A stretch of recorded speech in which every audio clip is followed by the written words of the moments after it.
আসসালামু আলাইকুম রহমতুল্লাহ। কেমন আছো প্রিয় বন্ধুরা? আশা করি ভালো আছো। এখানে আজকে যেটি বানাবো সেটি হচ্ছে মাছের কাবাব, অর্থাৎ এখানে মাছ পুরো হবে।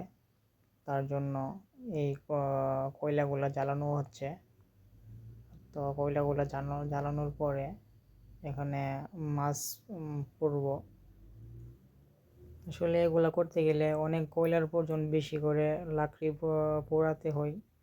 আর যত বেশি লাকড়ি পোড়ানো হয়, যত বেশি কয়লা হয়, তাতে এটা ভালো হয়। এই হচ্ছে মাছ, আরব সাগরের মাছ, অনেক বড় একটি মাছ মশলা দিলে। তো এই মাছটা পেটটা কেটে নিচ্ছি। এখানে পেটটা কেটে এটার মধ্যে পেঁয়াজ, তারপর রসুন, লবণ দিয়ে মেখে এটার ভেতরে ঢুকাই দেব। এটি হচ্ছে আরেকটি ছোট মাছ। আরেকটি মাছ, এটা হচ্ছে আরেকটি মাছ। এই মাছগুলো সবগুলা পোড়া হবে। এখানে লবণ দিয়ে দিচ্ছি, লবণ আর লেবুর পানি দিয়ে মাছকে মিক্স করে নিচ্ছি। অনেক স্বাদের একটি মাছ। এই মাছটি অনেক পুড়ে খেলে অনেক স্বাদ লাগে।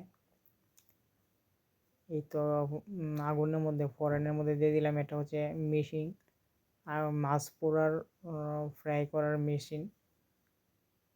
এখানে আবার লেবু দিয়ে দিচ্ছি, লেবু এবং লবণ দিয়ে দিচ্ছি। লেবু দিয়ে, লবণ দিয়ে আর কোনো দেওয়া হবে না মাছের মধ্যে। লেবু আর লবণ শুধু ইউজ করতেছি। শুধু লবণ আর লেবু দিয়ে মাছটা ভালোভাবে মেখে নিব, তারপরে আগুনের মধ্যে দিয়ে দেব।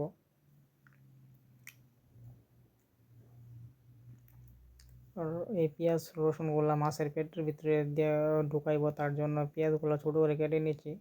পেঁয়াজ এবং রসুন লবণ দিয়ে মেখে হালকা একটু জিরার পাউডার দিয়ে এগুলা পেটের মধ্যে ঢুকাই নিলাম। এখন একটু অ্যালুমিনিয়ামের উপরে লবণ দিয়ে দিচ্ছি, তারপরে লবণের উপরে মাছটা রেখে দেব। এই তো আগুনের মধ্যে দিয়ে দিলাম। ওর নিচে আগুন জ্বলতেছে, লাকড়ির আগুন, এবং উপরে আমার মাছ। অনেক স্বাদের একটি মাছ, অনেক স্বাদ লাগে, খেতে অনেক মজা লাগে এভাবে।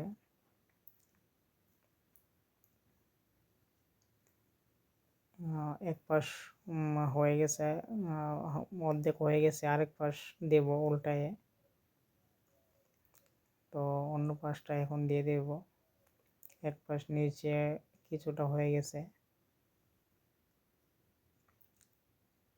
এখন একটু অ্যালুমিনিয়াম দিয়ে ঢেকে দিলাম, ভালোভাবে যেন সিদ্ধ হয়। এটাকে বেশিক্ষণ রাখতে হয়, বেশিক্ষণ বা না রাখলে এটা কাঁচা থাকবে।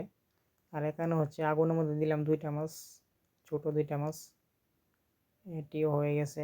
এই তো রেডি হয়ে গেছে। এখন পরিবেশন করব।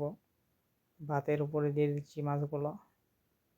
সেই স্বাদের একটি খাবার, সত্যি অসাধারণ। যদি কোনো সময় আপনারা না খান তাহলে বুঝতে পারবেন না।